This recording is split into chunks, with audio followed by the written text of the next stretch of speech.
محترم ناظرین، السلام علیکم ورحمۃ اللہ تعالیٰ وبرکاتہ۔ آج آپ کے سامنے ایک بہت بڑے صحابی رسول کے بارے میں چرچا کریں گے، جن کا انتقال اسلامی مہینوں کے اعتبار سے جمادی الاخر کی 22 تاریخ کو ہوا اور آج کی اسلامی تاریخ 9 جمادی الاخر ہے۔ تو آئیے صحابی رسول کے بارے میں جانتے ہیں، پوری ویڈیو دیکھیے گا، مکمل جانکاری ملے گی۔ اگر آپ ہمارے چینل پر نئے ہیں تو سبسکرائب کریں، لائک کریں، کمنٹ کریں۔ آئیے ویڈیو شروع کرتے ہیں۔ محترم ناظرین، ہماری نبی صلی اللہ علیہ وسلم کی پیدائش سے پہلے مکہ والے بھی دوسرے لوگوں کی طرح کفر و شرک، ظلم و ستم، وحشت و بربریت، بدکاری، شراب نوشی اور ان جیسے کئی دوسرے گناہوں میں گرے ہوئے تھے۔ ہر طرف جہالت کا راج تھا اور لوگ راہ ہدایت سے بھٹک چکے تھے، مگر اس وقت بھی چند ایک ایسے لوگ تھے جو ان تمام گناہوں سے نہ صرف بچے رہتے تھے بلکہ حق کی تلاش میں ہمیشہ کوشش میں رہتے تھے۔ انہی لوگوں میں سے ایک ایسا شخص بھی تھا جس کا شمار قریش کے شریفوں اور سرداروں میں ہوتا تھا، اور اس نیک نامی کی وجہ سے چھوٹے بڑے سبھی اس کی عزت کیا کرتے تھے۔ بالآخر ایک روز اس کے ساتھ ایک ایسا واقعہ پیش آیا جس نے اس کی زندگی میں انقلاب برپا کر دیا، اور جس حق کی تلاش میں وہ سرگرداں تھا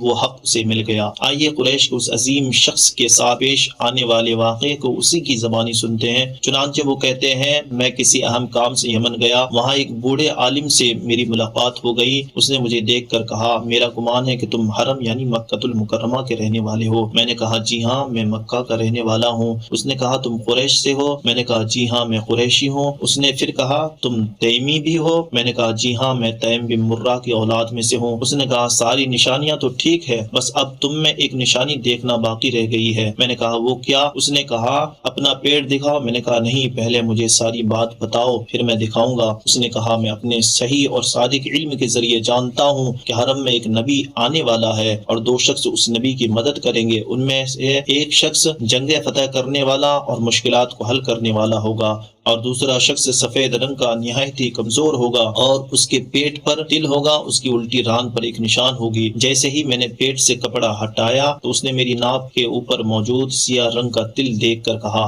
رب کعبہ کی قسم، تم وہی ہو، میں تمہارے پاس خود آنے والا تھا۔ میں نے کہا، کس لیے؟ اس نے کہا، یہ بتانے کے لیے کہ تم راہ ہدایت سے نہ ہٹنا، اور اللہ تعالیٰ نے جو تمہیں نعمت عطا کی ہے اس معاملے میں ڈرتے رہنا۔ جب میں اس سے رخصت ہونے لگا تو اس نے کہا، میرے کچھ شعر سنتے جاؤ جو میں نے اس آنے والے نبی کی شان میں کہے ہیں۔ پھر اس نے مجھے وہ شعر سنائے۔ جب میں واپس مکہ المکرمہ پہنچا تو میرے جاننے والے سرداران قریش، عقبہ بن ابی معیط، شیبہ، ربیعہ، ابو جہل، ابو بختری وغیرہ ملے۔ انہوں نے کہا، تم یمن گئے ہوئے تھے، یہاں ایک عظیم واقعہ پیش ہو گیا ہے۔ ابو طالب کے بھتیجے نے یہ دعویٰ کیا ہے کہ وہ اللہ کا نبی ہے۔ اگر تم نہ ہوتے تو ہم اس معاملے میں انتظار نہ کرتے اور خود ہی کوئی نہ کوئی فیصلہ کر لیتے، لیکن اب تم آ گئے ہو تو اس کا فیصلہ کرنا تم پر چھوڑ رہے ہیں۔ میں نے ان کی بات سن کر انہیں اچھے طریقے سے سمجھا کر واپس کر دیا، اور پھر حضرت محمد صلی اللہ علیہ وسلم کے متعلق پوچھا تو معلوم ہوا کہ وہ حضرت خدیجہ الکبریٰ کے گھر ہیں۔ میں نے دروازہ کھٹکھٹایا تو وہ باہر آئے۔ میں نے عرض کیا، اے محمد صلی اللہ علیہ وسلم، آپ نے اپنے باپ دادا کا دین کیوں چھوڑ دیا؟ تو آپ صلی اللہ علیہ وسلم نے فرمایا، بے شک میں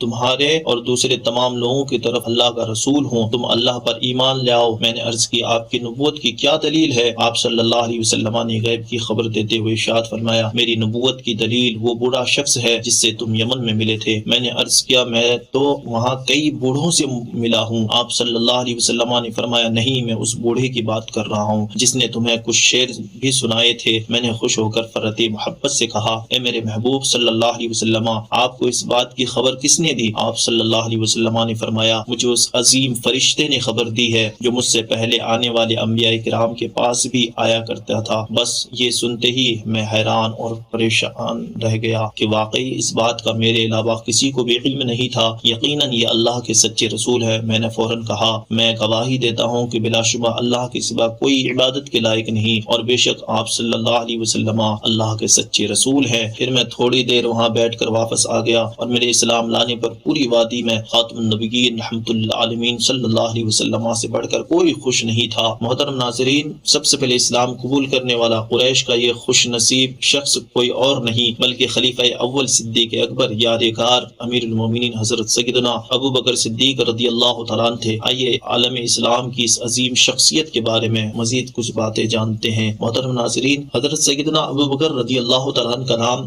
عبداللہ ہے، آپ کے والد کا نام عثمان ابو قحافہ ہے، آپ رضی اللہ تعالیٰ عنہ کی کنیت ابو بکر ہے۔ واضح ہے کہ آپ اپنے نام سے نہیں بلکہ کنیت سے مشہور ہے۔ نیز آپ کی اس کنیت کی اتنی شہرت ہے کہ عوام الناس اسے آپ کا اصل نام سمجھتے ہیں، حالانکہ آپ کا نام عبداللہ ہے۔ آپ رضی اللہ تعالیٰ عنہ کے دو لقب زیادہ مشہور ہیں، عتیق اور صدیق۔ نیز عتیق وہ پہلا لقب ہے کہ اسلام میں سب سے پہلے اس لقب سے آپ رضی اللہ تعالیٰ عنہ کو ہی نوازا گیا۔ محترم ناظرین، حضرت ابوبکر صدیق رضی اللہ تعالیٰ عنہ اصحاب فیل کے 2.5 سال بعد اور ہمارے نبی صلی اللہ علیہ وسلم کی پیدائش سے 2 سال چند مہینے بعد پیدا ہوئے۔ آپ رضی اللہ تعالیٰ عنہ کی پیدائش مکہ المکرمہ میں ہوئی۔ آپ صرف تجارت کی غرض سے باہر تشریف لے جایا کرتے تھے۔ اپنی قوم میں بڑے مالدار، بامروت، حسن اخلاق کے مالک اور نہایت ہی عزت و شرف والے تھے۔ محترم ناظرین، سیدنا صدیق اکبر ہر اعتبار سے اشرف و اعلیٰ ہے۔ امامت ہو یا خلافت، کرامت ہو یا شرافت، صداقت ہو یا شجاعت، الغرض کسی بھی اعتبار سے آپ کا کوئی ثانی نہیں۔ آپ اتنی بابرکت اور برگزیدہ شخصیت ہے کہ آپ کی مبارک زندگی کے جس پہلو پر بات کی جائے، آپ کے فضائل جمیلہ، خصائص حمیدہ پر جتنا کہا جائے کم ہے، وقت اس کا احاطہ نہ کر سکے۔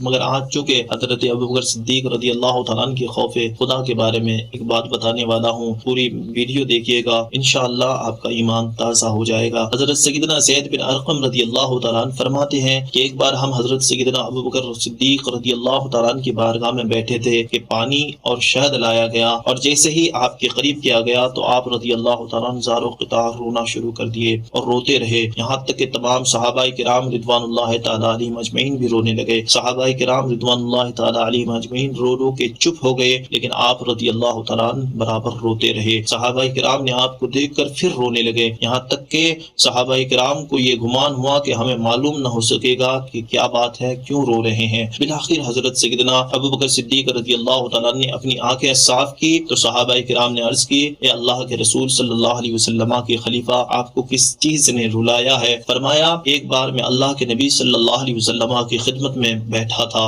اچانک میں نے سرکار علیہ الصلوۃ والتسلیم کو اپنی ذات پاک سے کوئی چیز ہٹاتے ہوئے دیکھا، حالانکہ اس وقت مجھے کوئی چیز نظر نہیں آ رہی تھی۔ میں نے عرض کی، یا رسول اللہ صلی اللہ علیہ وسلم، آپ صلی اللہ علیہ وسلم کس چیز کو اپنے سے دور فرما رہے ہیں؟ فرمایا، دنیا نے میرا ارادہ کیا تھا، میں نے اس سے کہا دور ہو جاؤ، اس نے مجھے کہا آپ نے اپنے آپ کو تو مجھ سے بچا لیا، لیکن آپ کے بعد آنے والے لوگ مجھ سے نہیں بچ پائیں گے۔ محترم ناظرین، دیکھا آپ نے حضرت ابوبکر صدیق رضی اللہ تعالیٰ عنہ خوف خدا کے سبب اتنا روئے کہ صحابہ کرام رضوان اللہ تعالیٰ علیہم اجمعین سے آپ کی حالت دیکھی نہ گئی اور وہ بھی پھوٹ پھوٹ کر رونے لگے۔ آپ صرف اس ڈر سے روتے رہے کہ کہیں ایسا نہ ہو کہ میں دنیا کی محبت اور اس کے دامن فریب میں آ کر اپنے رب کی نافرمانی کر بیٹھوں اور میرا رب مجھ سے ناراض ہو جائے۔ حالانکہ آپ کی شخصیت تو وہ ہے جن کو پیارے آقا مصطفیٰ جان رحمت صلی اللہ علیہ وسلم نے دنیا میں ہی جنت کی خوشخبری عطا فرمائی ہے، لیکن اس کے باوجود آپ رضی اللہ تعالیٰ عنہ پر اللہ کے خوف کا غلبہ آیا ہوا تھا، اور ایک ہم ہے کہ کچھ پتا نہیں جنت میں جائیں گے یا معاذ اللہ جہنم میں جائیں گے، لیکن پھر بھی خوف خدا نہیں ہمارے سینوں میں، ہم اللہ سے ڈرتے نہیں۔ ہمارا نامہ اعمال نیکیوں سے خالی ہے، لیکن اس کے باوجود ہم نیکیوں کی تلاش میں نہیں لگے رہتے۔ اے کاش ہمیں بھی خوف خدا نصیب ہوتا۔ کسی شاعر نے کیا خوب کہا ہے، دل میرا دنیا پہ شیدا ہو گیا، اے میرے اللہ یہ کیا ہو گیا، کچھ میرے بچنے کی صورت کیجئے، اب تو جو ہونا تھا مولا ہو گیا۔ محترم ناظرین، اگر ویڈیو اچھی لگی ہو تو ہمارے چینل قادری برکات مشن کو ضرور سبسکرائب کیجئے، لائک کیجئے، شیئر کیجئے۔ السلام علیکم ورحمۃ اللہ تعالی وبرکاتہ۔